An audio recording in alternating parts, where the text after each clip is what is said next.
It is the dead of night. A thick fog clings to a pine forest, cold and heavy. The courtyard is lit with red candles. It looks like a traditional Chinese wedding.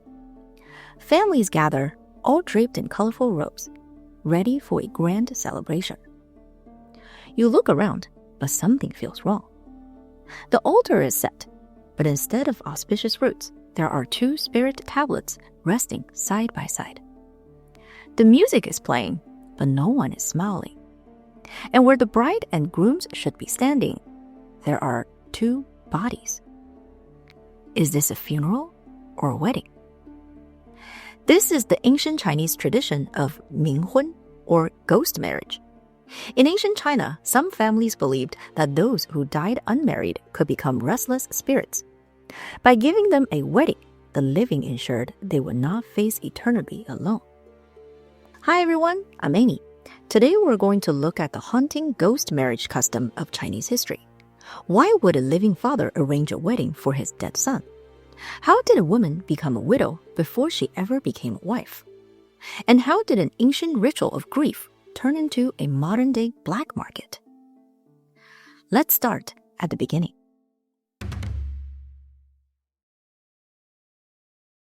To understand why any family would go through this, we have to first look at how ancient Chinese culture thought about death.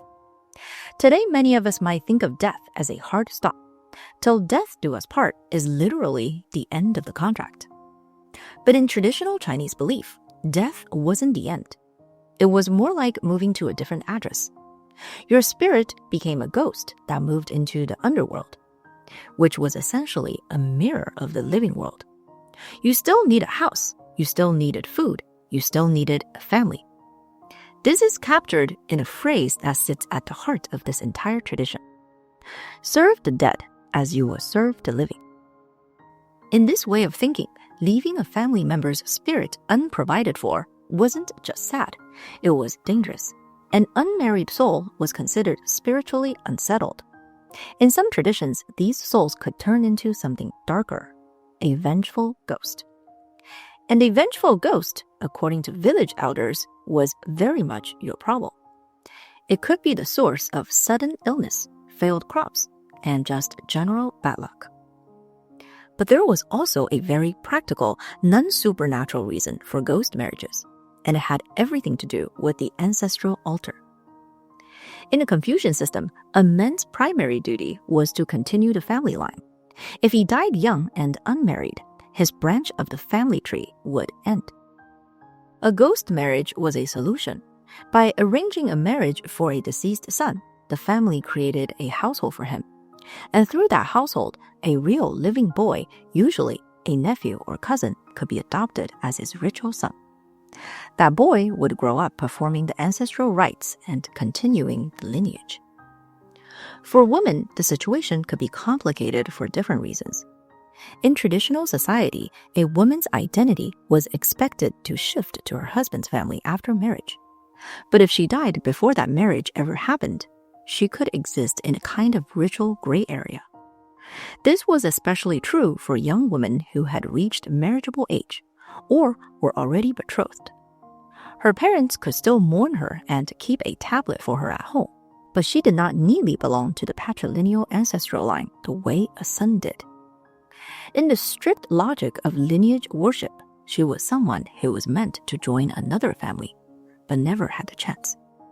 By arranging a marriage for a deceased daughter, the family was giving her a place within another household and lineage. Her spirit tablet could then be installed among her husband's ancestors, just as it would have been if the marriage had happened during her lifetime. Interestingly, ghost marriage was never fully recognized in imperial law. Many Confucian scholars criticized the practice, arguing that marriage was meant for the living, not the dead, and that it violated proper ritual order. But it was rarely banned either. Some officials tried to restrict it, but for most of Chinese history, it existed in a gray area. A folk custom tolerated by authorities as long as it didn't involve crimes like grave robbery. In the opening scene of the C-drama Unveil, Jadewind, an official is investigated for stealing a dead woman's body and arranging a ghost marriage for his deceased son in a way that violated legal regulations, resulting in his arrest. In that story, the main crime was not the ghost marriage itself, but was instead how the official went about it. A ghost marriage gave the dead a place to belong, and it gave the living peace of mind. So how did it work? Well, to start, you need a match. In later dynasties, some families could hire a ghost matchmaker and let them arrange it. These matchmakers would travel between villages with lists of deceased bachelors and spinsters, performing divination to check compatibility and brokering deals between grieving families, complete with dowries and wedding feasts.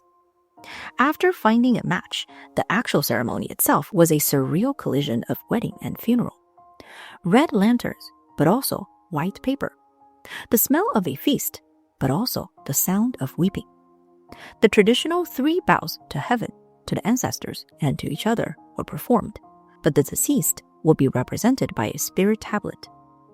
Sometimes it could be a life-sized paper figure for the deceased, or even a white rooster for a deceased group. And then a red string representing the thread of fate tied by the old man under the moon would be bound between the 2 spirit tablets. Finally, the joint burial. If the 2 were buried in different villages, one coffin would be exhumed and brought to the other family's plot. As they lowered the coffins side by side into the earth, parents might shout, 大喜, great joy, while weeping. Great joy and great grief at the same moment for the same reason.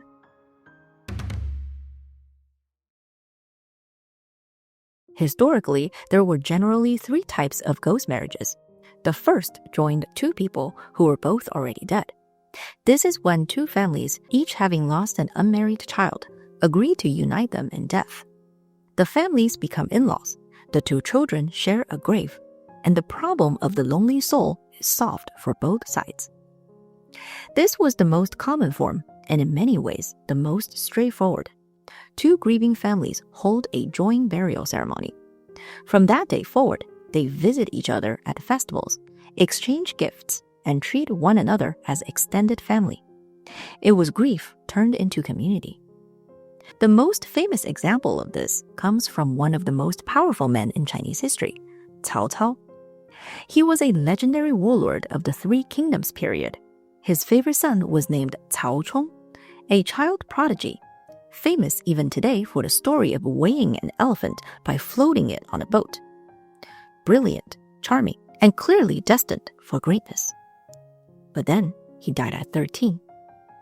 Cao Cao was devastated. But what could he do? He found his dead son a bride. He approached the noble Zhen family, who had also recently lost a young daughter. He proposed a union. The 2 children, both dead at 13, were married in a formal ceremony and buried together in the same tomb. It's a heartbreaking image of the most feared warlord of his time, trying to give his brilliant boy one last gift. What makes this story so important is who was doing it. Cao Cao wasn't a superstitious peasant clinging to folk belief. He was an educated and politically sophisticated man. And when a man like that arranges a ghost marriage for his son, it sends a signal to all of society. This is a legitimate, honorable thing to do. While the idea of ghost marriage existed long before the 3 Kingdoms period, stories like this show that it was accepted even among the highest level of society.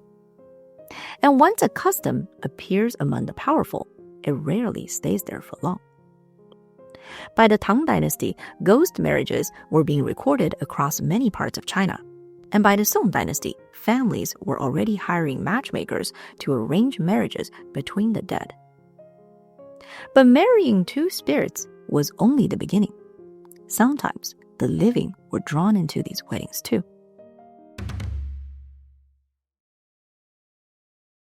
The first type of ghost marriage joined 2 people who were both already dead. But the other 2 forms were stranger, because one of the spouses was still living. The second type involved a living man marrying a deceased woman. Sometimes this was done out of real feelings. A woman might die before her wedding could take place, and her fiancé would insist on completing the marriage anyway. The ceremony would proceed much like any other wedding. When the ceremony ended, her tablet would be installed in his family's ancestral hall, ensuring she had a permanent place among the ancestors rather than wandering as a homeless spirit. But ghost marriages were not always driven by love. In some cases, marrying a ghost bride solved practical problems. It could satisfy family pressure for a son to marry, while leaving him effectively free in his daily life. Or it could serve as a public display of loyalty and righteousness, boosting a man's reputation in a society that valued moral devotion. Either way, the result was the same. The ceremony was completed. The bride's tablet was placed among the ancestors. Stories about marriages between the living and the dead became so familiar that they even entered classic literature.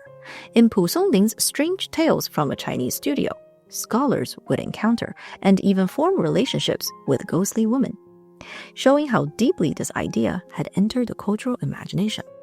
But the third type of ghost marriage was even more unsettling. This was when a living woman married a dead man. At first glance, this might not seem so different from the previous case.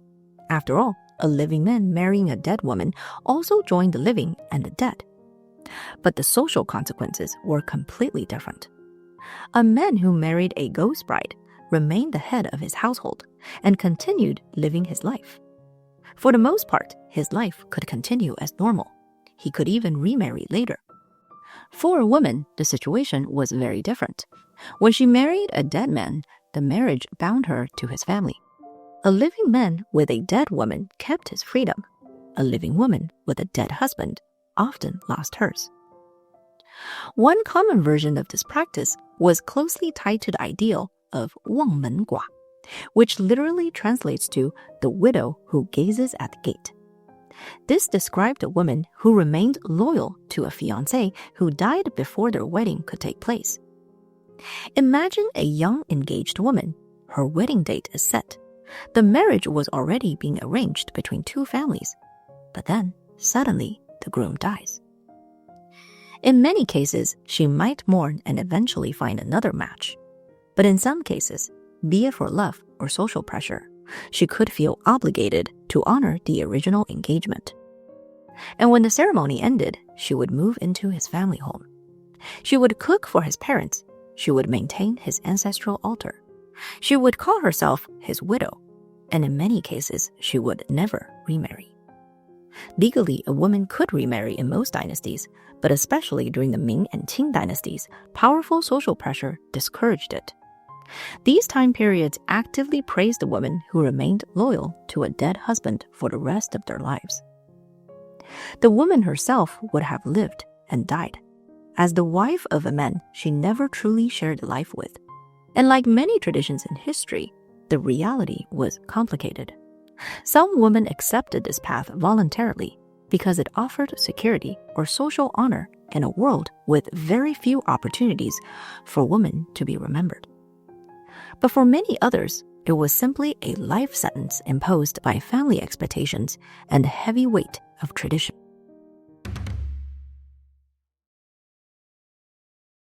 While the idea of ghost marriage may be strange, and even a little scary, its original intent was to take care of the dead. For any of us that has lost a loved one, I'm sure you would understand the sentiment. Unfortunately, the practice also created opportunities for abuse. Even in earlier centuries, ghost marriages sometimes led to crimes. Graves were disturbed so that bones could be moved for a posthumous wedding. And in some cases, families secretly bought or sold remains in order to secure a suitable bride for a deceased son. Local officials occasionally complained about these cases, especially when tombs were opened without permission.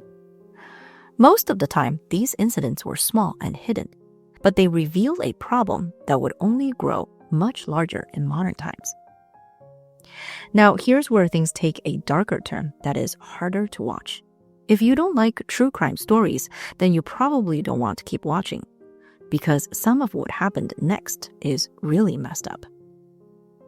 Ghost marriages might sound like an ancient practice that has faded away by now, and in most of China, it has. But in certain rural areas of Shanxi, Shanxi, and Henan provinces, it didn't fade. It mutated. The problem is a brutal equation of supply and demand. In these mining regions, workplace accidents claimed the lives of many young men.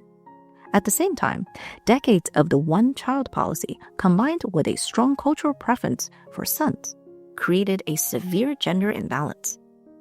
When these families lose a son, they want to find him a wife. But there simply weren't enough deceased women available. So, a market formed. A recently buried female corpse could sell for between 100,000 and 200,000 RMB, roughly 15,000 to 30,000 USD, depending on age, appearances, and family background. Older bodies that had been buried for years would go for less, but still in the thousands. This market has produced a series of recent shocking crimes. The most common is body snatching. Thieves scout cemeteries for new female burials, dig them up at night, and sell them through middlemen. By 2019, the situation in Henan had become so serious that villages began installing CCTV cameras over graves and pouring thick concrete slabs over coffins. People were literally fortifying their dead against theft. In 2021, a young woman known online as Luo Xiaomaozi tragically took her own life during a live stream. After her cremation, an employee at the funeral home attempted to sell her ashes to a ghost marriage broker. The plot was discovered before it was completed, but barely. And then there were the murderers. In 2007, a man named Song Tang was arrested for killing 6 women specifically to sell their bodies as ghost brides. In 2016, Ma Chonghua was sentenced to death for murdering 2 women with disabilities, having lured them with promises of marriage before selling their bodies for 75,000 RMB. And then there is even a disturbing case involving parents. In 2023, in Shandong, a 16-year-old girl died after falling from a building. After her death, her adoptive parents were accused of accepting payment for arranging a ghost marriage for her. The Chinese government has responded with increasingly serious legal measures. Under Article 302 of the criminal law, desecrating or selling a corpse carries up to 3 years in prison. Local officials in places like the Guan County now treat ghost matchmaking as a criminal enterprise, not a folk custom. But the market persists, because the belief persists.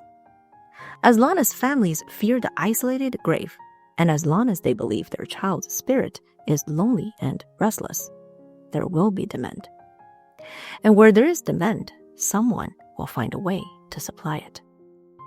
The ghost marriage tradition has survived more than 2,000 years.